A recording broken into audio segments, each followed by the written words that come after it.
What's going on, FA Nation? Jon Impemba here with your NFL Week 7 DFS Contrarian Corner. Going to bring you some low roster plays to put in those GPP lineups this week. Let's get off here at the quarterback position. We're going to go with Jimmy Garoppolo in this matchup against the Kansas City Chiefs.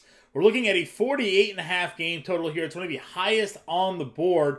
And with this 49ers offense just added Christian McCaffrey. Now, while the expectation is McCaffrey will be used in a limited role, we could see that role be in the red zone where that could benefit Jimmy G greatly, especially if they run screenplays and utilize McCaffrey's receiving skills. We're also looking at Jimmy G's production of late. He's given us over 18 fantasy points in each of the last two games here. This could be very well be a shootout here with Patrick Mahomes. We're looking at a Super Bowl rematch, and especially if you're playing over on DraftKings, Jimmy Garoppolo is a great value play for this week, and if we're going to get him at low ownership, I want a piece of this game here. It could be pretty interesting to get Garoppolo in your lineups.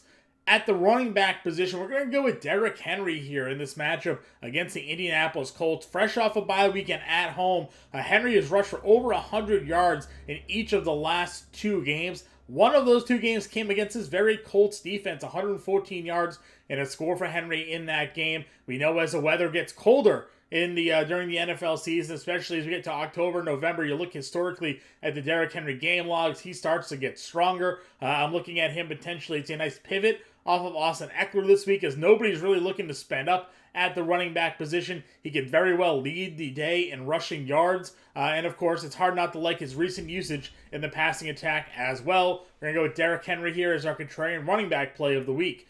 At the wide receiver position, let's go Allen Lazard here against the Washington Commanders. I know a lot of people are down on this Green Bay Packers offense here, but the Commanders are allowing the fifth most receiving yards to wide receivers this year. They've allowed the second most touchdowns to wide receivers this year as well. And Allen Lazard has 4 touchdown catches in the 5 games that he's played. He's seen at least 8 targets in each of the last 3 weeks. Becomes that top wide receiver target for Aaron Rodgers here. He's in that circle of trust. It's hard not to like this spot for him against the Commanders this week. And we'll finish it off at the tight end position while everybody's looking at CeeDee Lamb, Michael Gallup, Dak Prescott, Ezekiel Elliott, Tony Pollard. The tight end, I guess, is going overlooked here, and that could be a mistake. If you looked at last season, Dalton Schultz had a career year with Dak Prescott under center. You look at opening night, what did Dalton Schultz do? 7 catches on 9 targets, majority of that with Dak Prescott under center. Seems like Dak Prescott and Dalton Schultz have a good connection. We're looking at a lot of points expected to be scored here by the Dallas Cowboys this week. Well, everybody's going with the wide receivers and running backs. Get low exposure with the tight end, and maybe he comes through for you.